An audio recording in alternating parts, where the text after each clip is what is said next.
For more than 4 decades, Reba McEntire was the face of country music's grace. Smiling on stage, polite in interviews, loyal to the industry that made her a legend. But behind the sequins and the spotlight, a quiet storm had been building.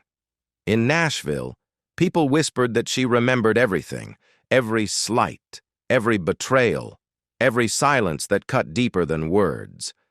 And when the Grand Ole Opry celebrated its 100th anniversary, she finally let that truth slip. One sentence, spoken softly backstage, would shake country music's most sacred institution to its core. The whisper that shook Nashville. It happened on a night meant to honor unity, a century of country music history under one roof. The Opry's 100th anniversary had drawn legends, newcomers, and cameras from every major network.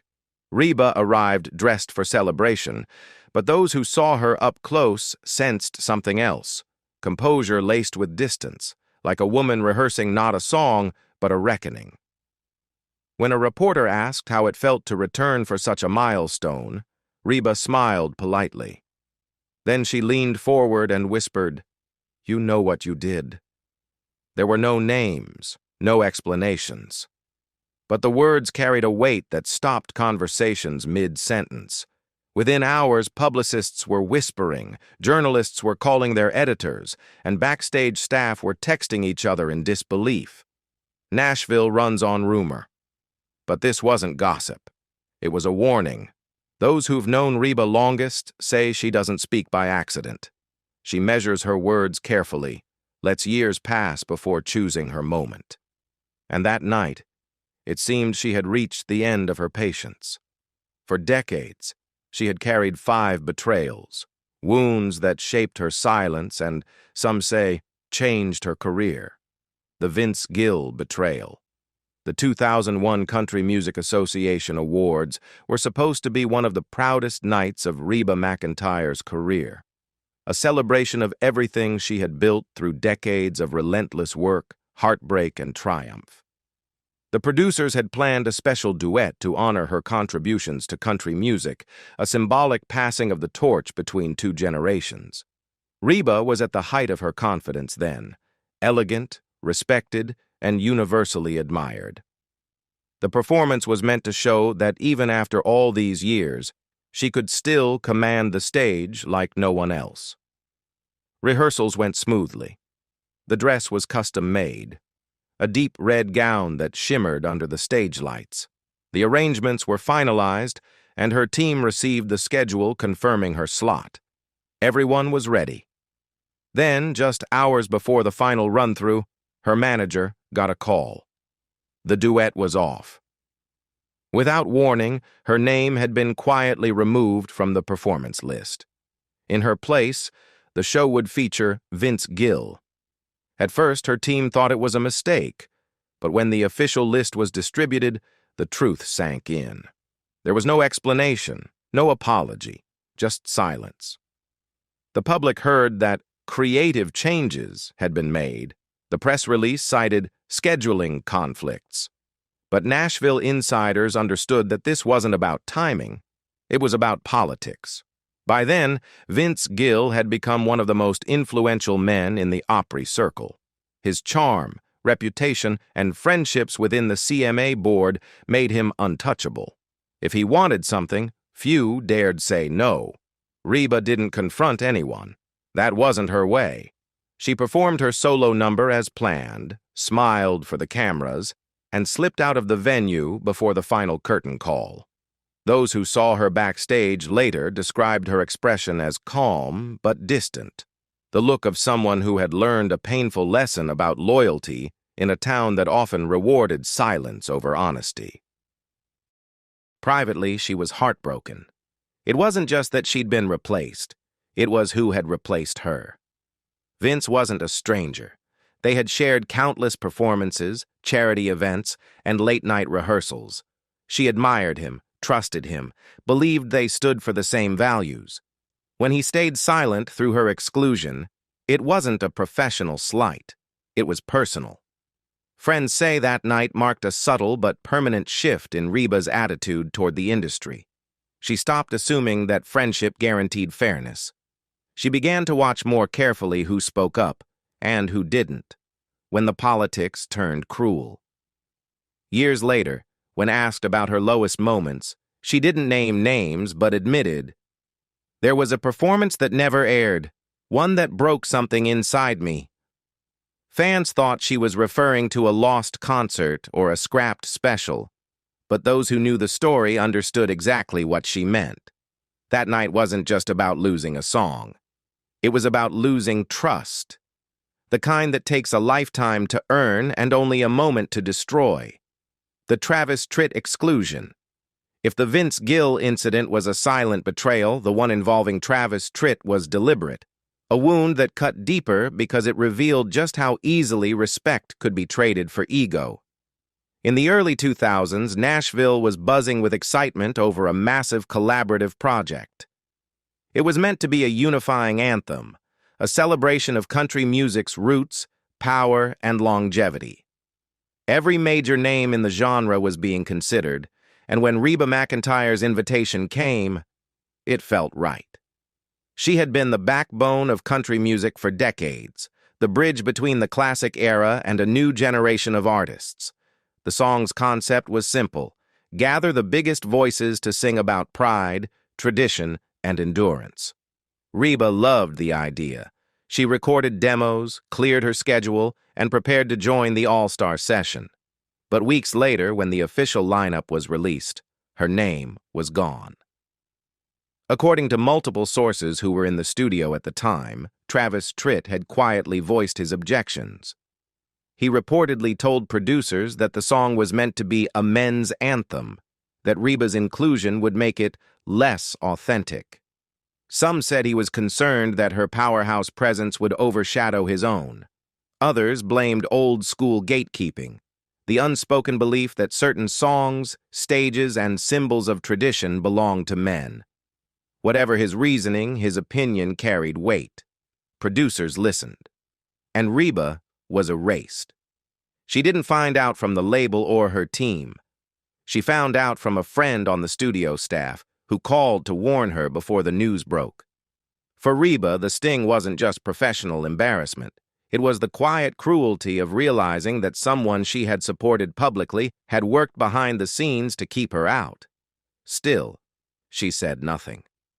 Months later, she agreed to perform at a Georgia charity concert organized largely by Tritt's management circle. It was supposed to be a night of goodwill and community. Reba rehearsed her set, prepared her band, and even donated part of her fee back to the cause. Then, a few days before the event, her assistant received a short message from organizers.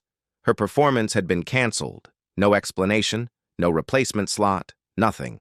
When reporters followed up, they were told her act no longer fit the tone of the evening. The phrasing was vague, deliberately so.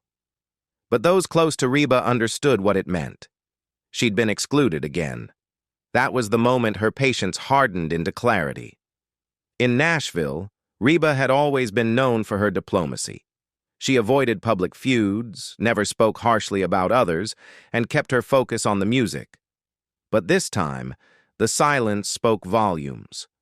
When asked about Tritt in an interview months later, she smiled and replied calmly, "We don't sing in the same key."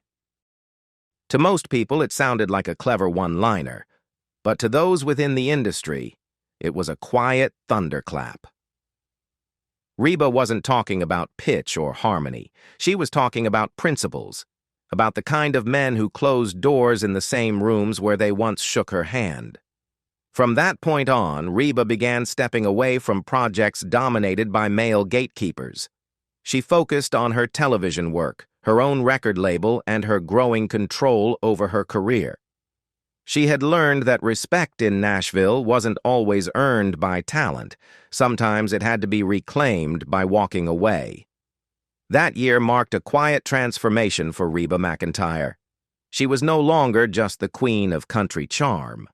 She was a woman who had seen too much to pretend that the system was fair, and from that point forward, she played by her own rules. Tanya Tucker, a friendship that fell apart. Before the rivalry, there was friendship. In the 1980s and early 90s, Reba McEntire and Tanya Tucker were seen as two women redefining what it meant to be strong in country music. They shared stages, traded compliments in interviews, and defended each other in a business that often pitted women against one another. But that alliance didn't last. In the mid-1990s, Reba was in negotiations to co-host a televised Country Music Hall of Fame tribute, a prestigious event celebrating the pioneers of the genre. Producers saw her as the natural choice, respected, eloquent, and already a symbol of country's golden era. Then, at the last moment, everything changed. Tanya Tucker's team reportedly struck a deal behind the scenes, offering producers exclusive tabloid access and backstage footage if Tanya could host the event alone. The offer worked. Reba was replaced without warning. She didn't hear it from Tanya. She heard it from her own publicist, blindsided by new promotional materials that no longer included her name. The betrayal wasn't just professional, it was personal. Reba stayed composed in public, but those close to her said she was crushed. The quiet distance that followed became permanent. At red carpet events, the two barely acknowledged each other. Industry insiders noticed. The camaraderie was gone. Years later, in 2014, the final fracture came. The Country Music Association organized a star-studded all-female tribute honoring the pioneers of country. Tanya Tucker led the performance. Reba McEntire, one of the most influential women in the genre's history, wasn't invited. When fans began asking questions online, Tanya posted a short, dismissive message. "Not everyone gets an invite to the party." No names were mentioned, but everyone knew. Reba said nothing publicly, but that silence spoke volumes. Friends say she never forgot it. Not the hosting betrayal, not the exclusion, not the indifference. In a world where reputation means everything, Tanya's actions had turned friendship into competition, and competition into quiet resentment. Naomi Judd's memorial and the breaking point. By 2022, Reba McEntire had survived heartbreak, career shifts, and loss. But nothing prepared her for the moment that should have been about healing, and turned into another wound. When country legend Naomi Judd passed away, the industry came together for a televised memorial. Reba was invited to close the show with a final emotional performance, a song chosen specifically to honor both Naomi's legacy and Reba's connection to the Judds. She rehearsed carefully, adjusted her tour schedule, and approached the event with deep sincerity. Naomi wasn't just a peer, she was a friend. Then, just one day before the memorial, everything changed. Two Opry-affiliated board members intervened and reshuffled the program. Reba's performance slot was cut down. Her position in the lineup was moved forward, away from the finale. There was no phone call, no explanation, only a revised schedule emailed to her team. Both board members had history with Reba. One had previously clashed with her over Opry scheduling decisions. The other, years earlier, had allegedly questioned her prominence on televised specials, calling her over-featured. Reba showed up anyway. She sang beautifully, then left quietly. No after-party, no interviews, no smiles, just silence. Weeks later, on a podcast, she was asked about the memorial. Her answer was brief. "That night broke my heart in more ways than one." She didn't elaborate. She didn't need to. For her fans, that moment became symbolic. Reba's sadness wasn't about fame or airtime. It was about respect, about losing the right to say goodbye on her own terms. Those close to her say that after Naomi's memorial, something in Reba changed. She stopped pretending that silence was grace. She began writing, not lyrics, but memories. Stories she'd kept locked away for decades, ready to tell when the time was right. And when she whispered, "You know what you did," at the Opry's 100th anniversary, those who knew her best understood. This was the reckoning, the fifth betrayal and the unfinished reckoning. The fifth betrayal remains the one she refuses to name. Those close to her say it involved a co-headlining tour in the early 2000s, a major deal negotiated privately, meant to bring together two of country's biggest stars. Reba had cleared her schedule, approved marketing materials, and begun rehearsing. Then overnight the project disappeared. Another artist took her place. The tour went ahead without her.